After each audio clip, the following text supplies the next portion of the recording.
Hello guys, new हेलोसन और माइनॉक्सिडिल को use करने से पहले आपको ये वीडियो जरूर देखना चाहिए, क्योंकि आज के इस वीडियो में मैं आप लोगों को बताने वाला हूं कि न्यू हेलोसन और माइनॉक्सिडिल को यूज करने के अलावा हम लोग के अच्छे खान पान के बावजूद भी हम लोग के बाल झड़ते हैं। और ये होता है हम लोग के बॉडी में हार्मोनल्स बदलाव के कारण। और ऐसे भी बाल झड़ने के बहुत सारे कारण हैं, जैसे बढ़ती उम्र, खराब खान पान, तनाव, अनुवांशिक गड़बड़ी, उसके बाद हेयर डाई का अधिक इस्तेमाल करना, उसके बाद स्मोकिंग आदि शामिल है। और अगर हम लोग के बॉडी में हार्मोनल्स बदलाव हो रहे हैं, तो चाहे हम लोग न्यू हेयर लोशन या माइनॉक्सिडिल या और कोई दूसरा प्रोडक्ट को यूज करके अगर हम लोग अपने गंजे सर में बाल लाना चाहते हैं या अपने सर के बाल के झड़ने को अगर कम करना चाहते हैं, तो हम लोगों को कोई फायदा नहीं होने वाला है।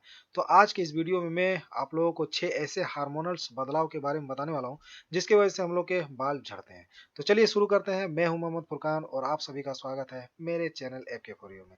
तो चलिए शुरू करते हैं। तो सबसे पहला आपका प्रोलैक्टिन हार्मोन्स। तो ये हार्मोन्स पिट्यूटरी ग्लैंड के द्वारा प्रोड्यूस होता है, जो हम लोग के ब्रेन यानी हम लोग के दिमाग में मौजूद होता है।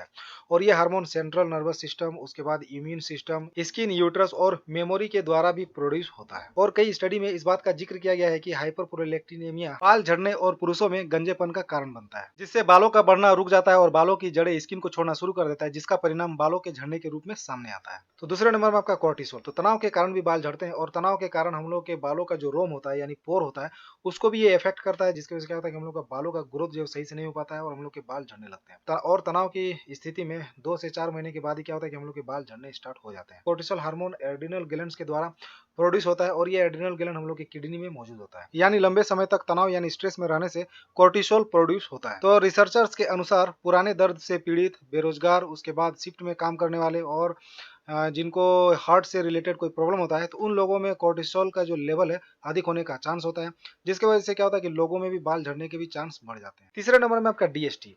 डीएसटी यानी डिहाइड्रोटेस्टोस्टेरोन हार्मोन, यानी अनुवांशिक गड़बड़ी के साथ साथ ये पुरुषों में जो है गंजेपन का कारण बनता है। मेल पैटर्न बैलेंस यानी पुरुषों में जो गंजेपन का कारण होता है, वो आपका टेस्टोस्टेरोन नामक हार्मोन जो हम लोग के बॉडी में अधिक क्वांटिटी में पाया जाता है, जिसकी वजह से क्या होता है कि हम लोग के बाल झड़ते हैं। और ये हम लोग के प्रजनन अंगों के बढ़ोतरी और इसके ग्रोथ के लिए भी ये जिम्मेदार होता है। तो टेस्टोस्टेरोन का डिहाइड्रो टेस्टोस्टेरोन में बदलना एक कॉमन प्रोसेस है, क्योंकि टेस्टोस्टेरोन को पूरी तरीके से असरदार बनाने के लिए हम लोग के बॉडी को डीएसटी की जरूरत होती है। लेकिन कुछ खास वजहों से जब ये ज्यादा मात्रा में बनने लगते हैं, तो ये हम लोग के बाल क्या होता है, झड़ने लगते हैं। चौथे नंबर में आपका एस्ट्रोजन। तो महिलाओं में बाल झड़ने के लिए एस्ट्रोजन हार्मोन काफी अहम रोल निभाता है, और इसका लेवल बढ़ने से पुरुषों में हेयर ग्रोथ कम हो सकती है। और जापान के रिसर्चर्स के द्वारा किए गए एक स्टडी के अनुसार टेस्टोस्टेरोन और एस्ट्राजोन दोनों हार्मोन्स बालों के ग्रोथ में बाधा डाल सकता है। कई महिलाओं में बच्चे होने के बाद बाल झड़ने की समस्या देखी जाती है, और ऐसा इसलिए होता है क्योंकि गर्भ अवस्था और उसके बाद एस्ट्रोजन का लेवल जो है बढ़ जाता है। पांचवें नंबर में आपका इंसुलिन। तो रिसर्चर्स ने अपनी स्टडी में पाया है कि जिन लोगों का एज 35 साल से कम होता है, उन लोगों के बाल जो है बहुत ही अधिक झड़ने लगते हैं, और उसके बाल झड़ने का मेन रीजन है उनके बॉडी में इंसुलिन का ज्यादा होना। यानी उसके बॉडी में इंसुलिन जो है बहुत ही ज्यादा प्रोड्यूस होता है, जिसकी वजह से क्या होता है कि 35 साल से कम एज के लोगों के भी बाल झड़ने लगते हैं, जो आपके मोटापे, हाई बीपी और हाई कोलेस्ट्रॉल जैसी बीमारियों से जुड़ा हुआ है। और खराब लाइफ स्टाइल और अनुवांशिक गड़बड़ी के कारण भी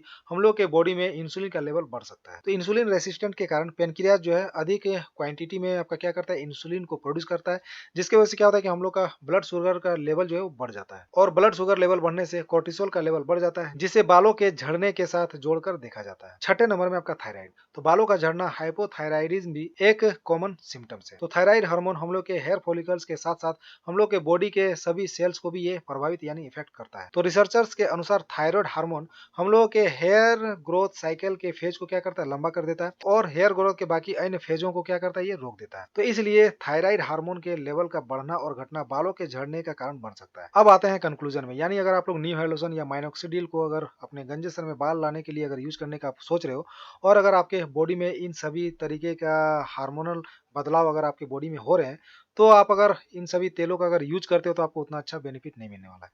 तो इसको यूज करने से पहले आप अपने पहले डॉक्टर से कंसल्ट कर लें, उसके बाद अपने हार्मोनल जो बदलाव हो रहे हैं उसको ठीक कर लें। उसके बाद इस इन सभी तेलों का अगर यूज करोगे, तो आपको बहुत ही अच्छा रिजल्ट मिलने वाला है। तो आई होप गाइज आपको ये मेरी इन्फॉर्मेशन अच्छी लगी होगी। अगर अच्छी लगी हो तो ज़्यादा से ज़्यादा लाइक कर दो, और अगर आप मेरे चैनल में नए हो तो मेरे चैनल को सब्सक्राइब कर लो और बेल आइकन को दबा लो, ताकि आप मेरे नई वीडियो की नोटिफिकेशन पा सको। तो फिर हाजिर होंगे नई वीडियो के साथ, तब तक के लिए बाय।